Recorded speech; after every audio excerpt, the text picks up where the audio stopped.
Okay, welcome to the Mercer County Community College Learning Center workshop for problem solving skills, STEM problem solving skills in particular.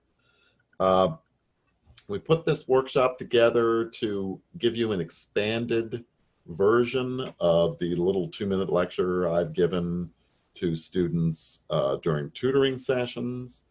So we want this to be available to students in general when they want to work on trying to brush up on their problem solving skills. I've developed this workshop so that it can be useful to people who are starting out in algebra classes and up.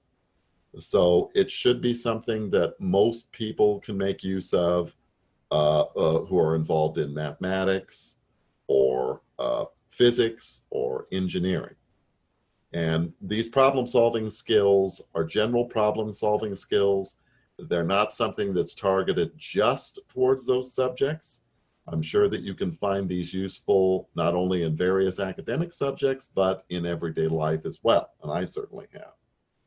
Okay, so we start by trying to get a handle generally on what problem solving is. And I would like you to try and imagine, what it is that you personally feel is a good definition or answer to the problem or to the question, what is problem solving? So some of the things that might come to mind are finding solutions or getting an answer.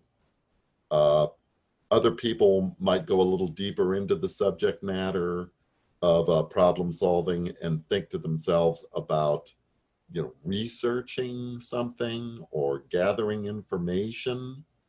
Some people might, it might occur to them to think about things like trying to get a handle on how to do a certain type of exercise. But if you can just kind of imagine in your mind how it is that you might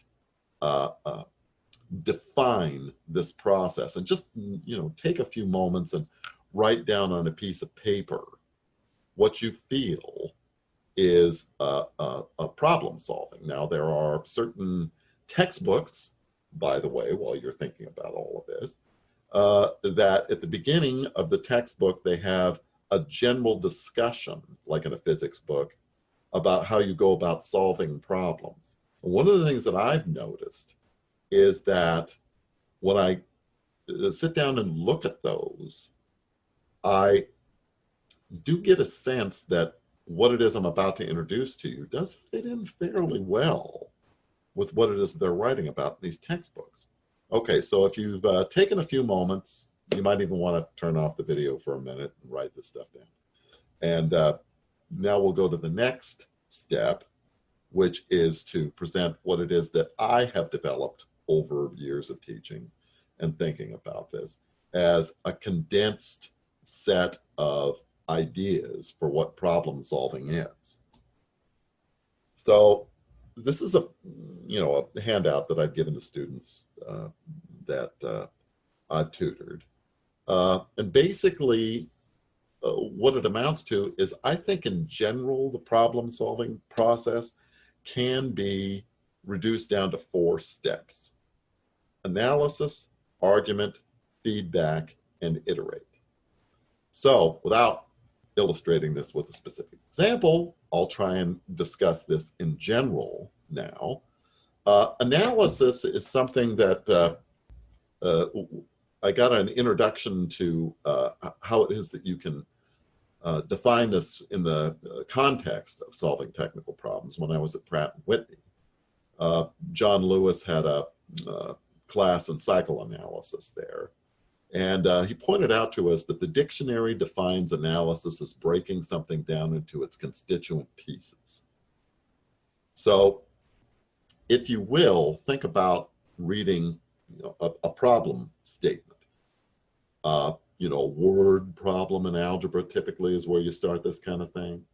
And what you want to do is you want to think about breaking that down into its constituent pieces, like you would for a PowerPoint slide. If you were to take that paragraph and break it down into PowerPoint presentation, and think of each one of those as a puzzle piece.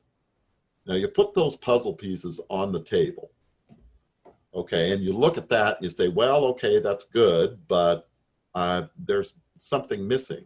You know, I don't really have all the information that I need in order to solve this problem.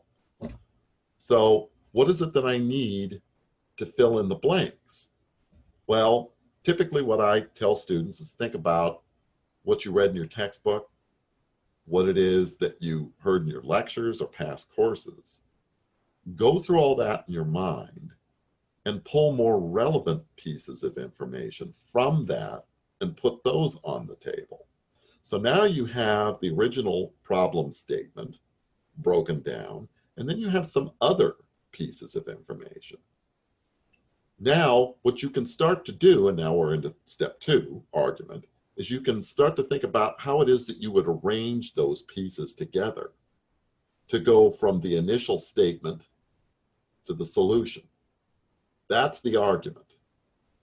Okay, so this is really the heart of problem solving, and we'll explore this in some more detail with some specific examples, but I want to give you the general idea first.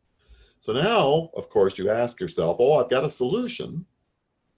You know, I did my analysis, I brought in the extra relevant pieces of information, I shuffled them all together in the proper order, and I got finally to a solution. But now I got to ask myself, well, how do I know that that's the correct solution? So now you go into feedback. And as it turns out, feedback is just going through the analysis argument process again. It's a separate problem all by itself. In other words, I got to figure out some way of telling whether I'm right or not. Now, in some cases, it's fairly obvious. And what you want to do is you want to get the feedback, you know, something, you know, set up so that it's clear that, oh, okay, if I don't get something that is consistent with a certain piece of information, oh, the solution's wrong, I've got to go back and look through it again. So with the feedback, typically what we do in classroom exercises for homework is we look at the answer at the back of the book and we see, well, does it match? And if it doesn't, you know, then we have to do step 4, which is iterate. In other words, go back through the process all the way up through analysis, argument, feedback, and continue to do that until things match up correctly. Typically, you know, for homework, you know, it's the answer in the back of the book. But there are other ways of getting a handle on that, and we'll explore that too. So let's talk about a specific example problem and go through that and get a feel for how these 4 steps work in particular examples. Okay, so the first one is this question here about a farmer.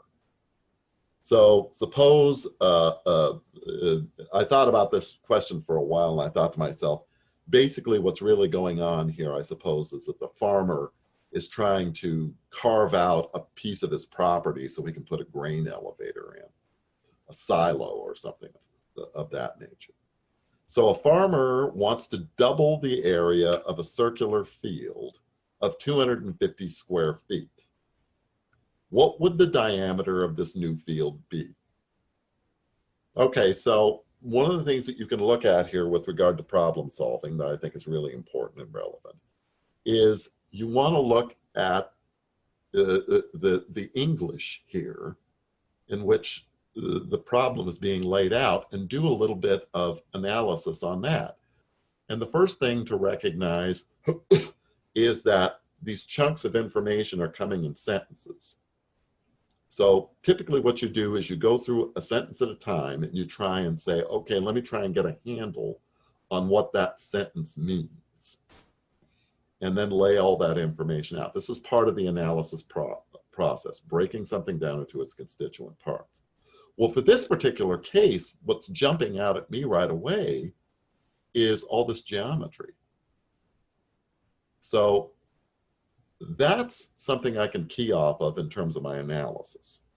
So, for example, problem 1, step number 1, analysis. Let's draw a picture.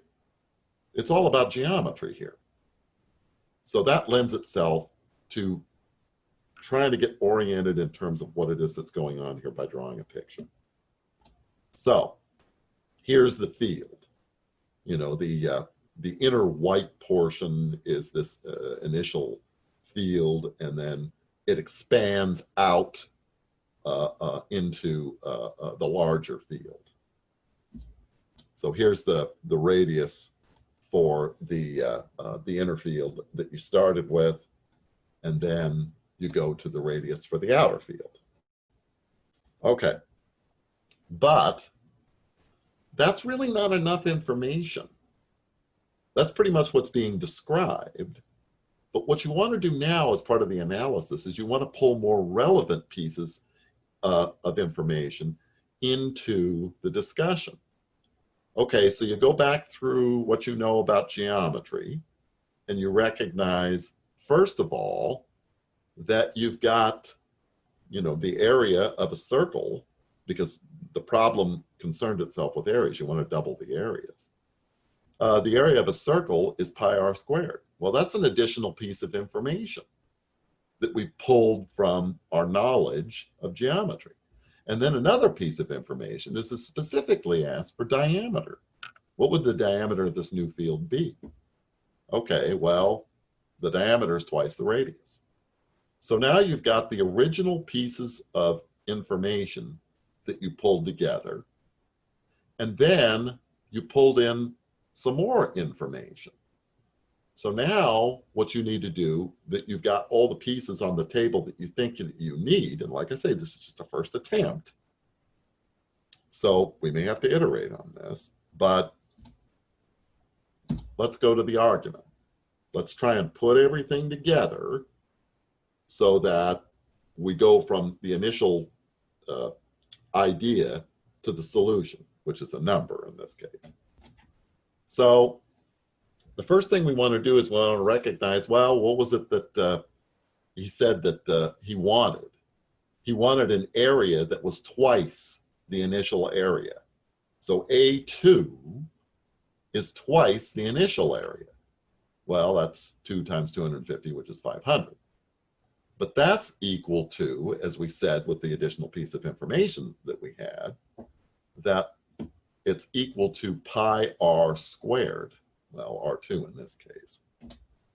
So now we solve that equation for R2. So this is some algebraic manipulation. What you want to do is you want to take a look at this part of the equation right here. You want to take this, you want to take pi and divide it into 500. And then you want to take the square root of both sides so you can get R2. So you want to solve for R2. Well, if you plug in the numbers, it's 12.6 feet. So the diameter, and that was the last piece of information, the new piece of information that we put on the table, is equal to 2 times R2, twice the radius, which is 25.2 feet when you plug in the numbers of R2, 12.6 times 2. Okay. Now, how do we know that that's right or not? Okay, so that's the feedback part. Well, what was it that we originally said in the problem statement? Let's go back to that. So this is the part where we're putting together another analysis and argument right here.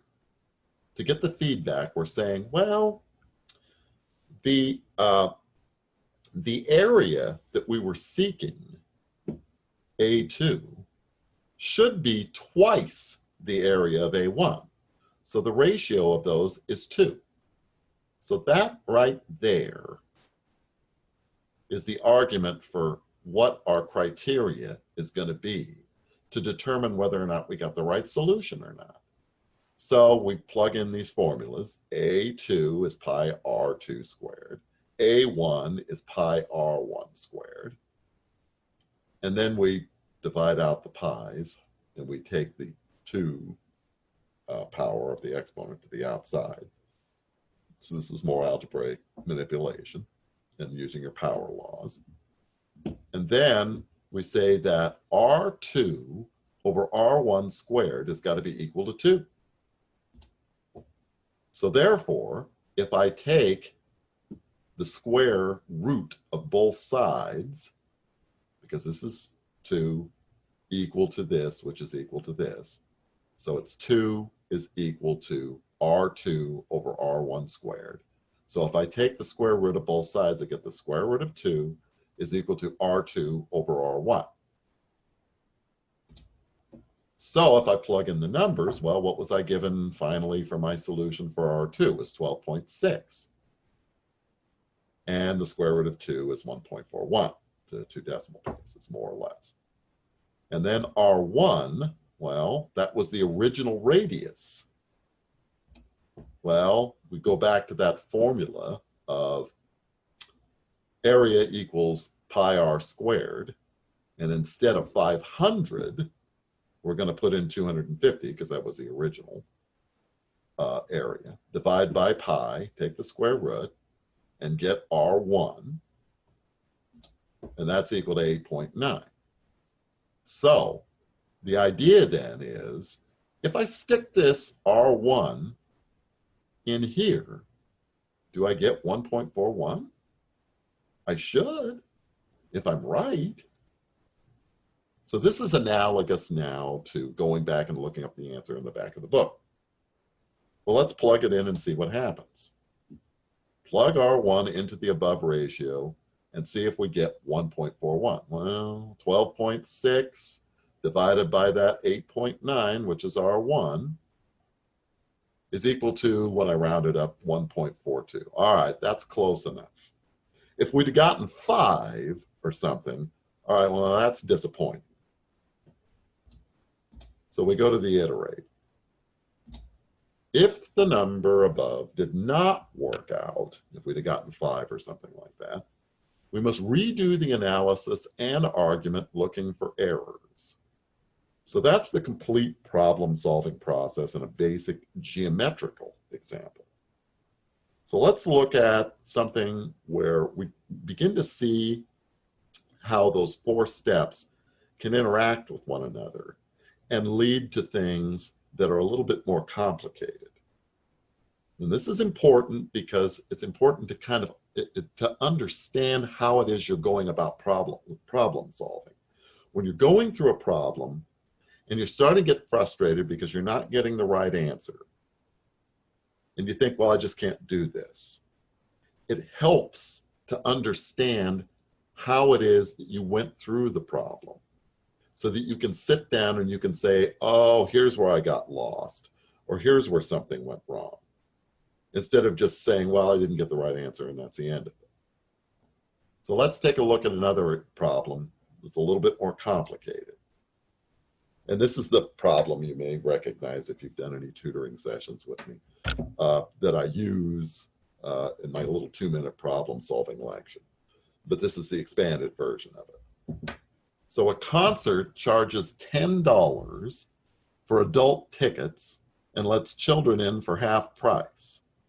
If the total number of tickets sold is 200 and the total sales is $1,350, how many children's tickets were sold? Well, this is another one of those cases where you have this word problem and you look at this, and if you're like me, you're like, well, I don't even know where to start. I mean, all this information is being thrown at me. And I don't, you know, it's just nothing is coming to mind about it, how to even begin to do this problem. And that's one of the reasons why going through and thinking about how you do the problem can be very helpful, because it can help you to get a handle on, where do I start this process? And then after that, well, what's my next step? So once again, we'll go to analysis. And it's fairly clear, based on what it is that we just saw, all of these words being thrown at us and all this facts and figures being thrown at us, that the PowerPoint approach in terms of taking the problem statement and breaking it into its constituent parts, like bullet points on a PowerPoint slide, is useful. what you want to do, and a lot of times what they'll ask you to do in these problems is to build a little chart. But fundamentally what's going on is they want you to sort out the information. Okay, so let's go sentence by sentence here. In the first sentence, if you go back, replay, and look at that, you'll notice that there are two key pieces of information. There are rates given here. $10 per adult, and you know, of course, they don't tell you it. They tell you half price, so they use English. But it's $5 per child. But what you want to do is translate that half price into something specific, a concrete number. All right, let's take a look at the second sentence. This one's got an awful lot of information in it. The total tickets sold is $200. And the total sales in dollars is $13.50. Those are two different types of things. Number of tickets and money. Okay, so that's important to kind of take note of too, maybe. And then it asks you a question. The quantity desired is the number of children's tickets sold. So it's like, okay, let me take a look at this then. They're asking me for the amount of tickets. They're not asking me for dollar amounts. That's not what they're asking me. But they do give me a couple of pieces of information here that at first kind of seem like they're unrelated. Number of tickets sold, the total sales figure. So the last item is indeed the unknown. Okay, so if they're giving you something, they're asking you for something that's an unknown, that's kind of a cue that we should assign a variable name to that. So it seems to me for child, we say C, for the number of children's tickets sold. So we should also, as a result of that, assign the variable A equaling the number of adult tickets sold. So at this point, we've sort of started into argument because now we're making decisions about variable names. So with argument, well, this is something where the analysis is going to start to pay off. Because the key thing that you need to realize is if A equals the number of adults tickets sold and C equals the number of children's tickets sold, then A plus C must equal the total number of tickets sold. And that's given as 200 in the second sentence. So the information is scattered around a little bit, but now you can start putting it together a little bit, and you can get at least that far. Therefore, we formulated an equation. The number of adult tickets plus the number of children's tickets has got to be 200. Unfortunately, we have introduced another variable. So we cannot solve the equation and be done with the problem because you don't know what A is. In order to solve for C, we need to know A. So at this point, what we're recognizing is that we have another problem. And what that means is that you have two loops. You have one outer loop where you're working with the overall problem, and then an inner loop where you're talking about a sub-problem. Okay, so we have another problem. Let's get a little bit better handle on that. The new problem, for example, problem number 2, the inner problem, is how do we solve for two variables in one equation? Well, this is where you need to grab a hold of some additional information. This is where you need to be familiar with the subject matter in algebra. The new information is if you have two unknowns, you need two equations. You need to have that piece of information. You need to realize that. You need to pull that relevant piece of information and put it on the table. So now here comes the next part. Once you've realized that you need to set up two equations and two unknowns.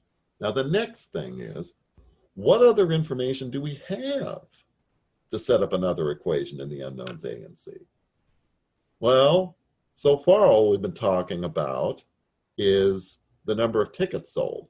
Remember all that rate information, all of the price per tickets and what the total number of tickets were sold? We had rates of $10 per adult, $5 per child.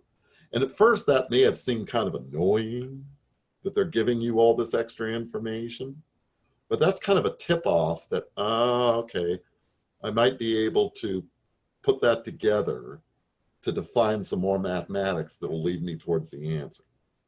We're also given the total sales figure of $13.50.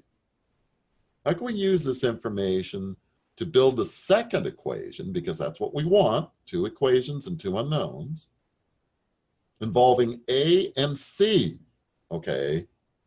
Got to stick with the same variables. We want to introduce any more variables, then we're going to have another problem. So we want to stay away from that. So the number of tickets sold to adults and children have to be the two variables we stick with. So here's the argument for the inner problem.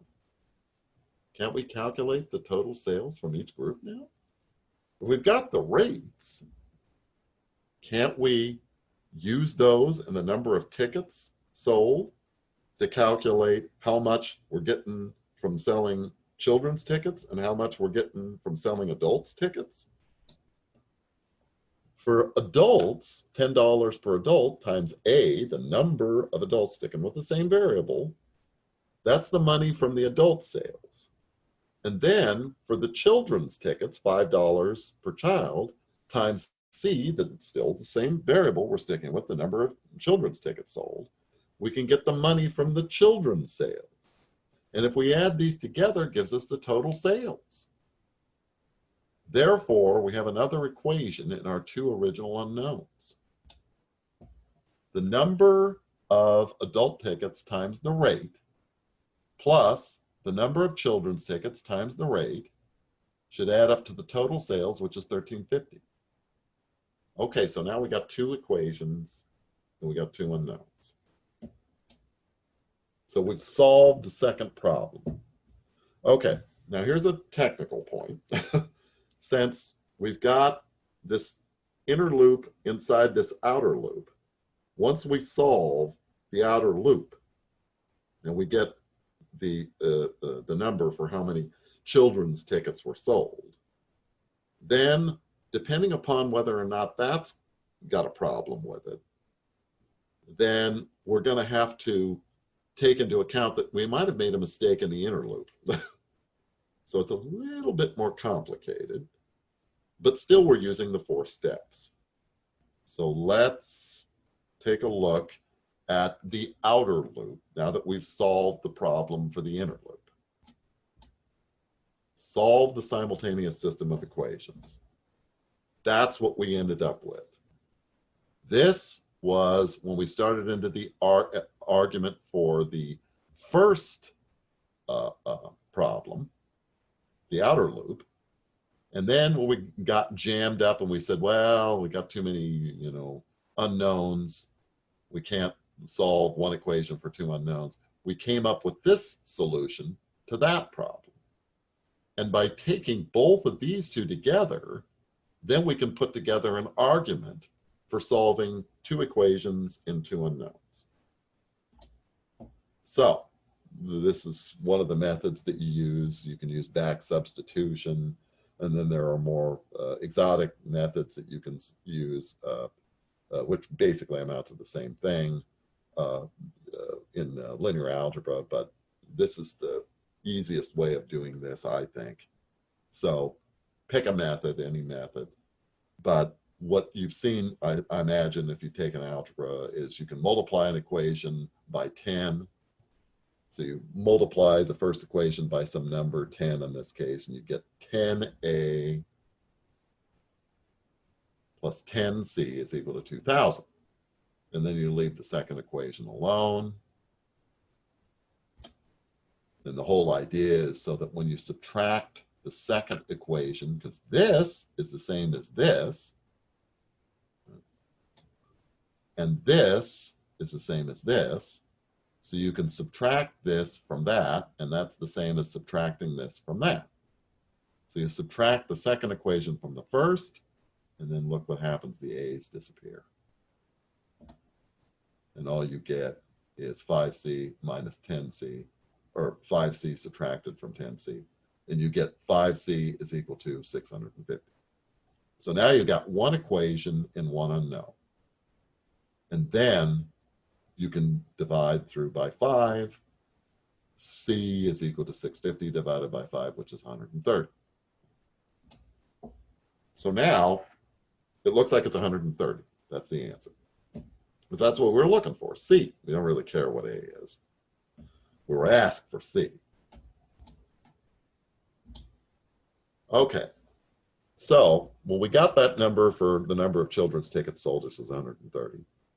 Well, the first good news is we didn't get a crazy result involving fractions of tickets. It wasn't, 55.7. Well, you can't buy 0.7 of a children's ticket, so that's obviously garbage. So far, so good. Now, what about another check? Let's check how many adult tickets were sold. So we're going to calculate the number of adult tickets that were sold. That's fine, even though it's not asked for, because it's part of the feedback. Okay, so you say A plus C is equal to 200. That's how many tickets were sold total. And you know that C now, well, you believe that C is 130. So you just put that in for C. And then you solve for A by subtracting 130 from both sides, and you get 70. Okay. Well, that's not a fraction either. So that's good news. It's not a negative number.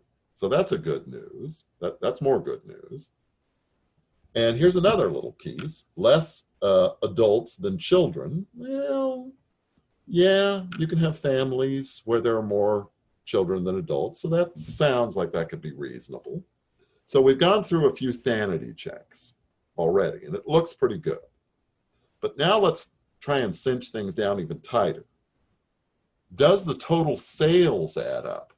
Now remember, all we were interested in was the number of children's tickets that were sold. We didn't care anything about money or anything.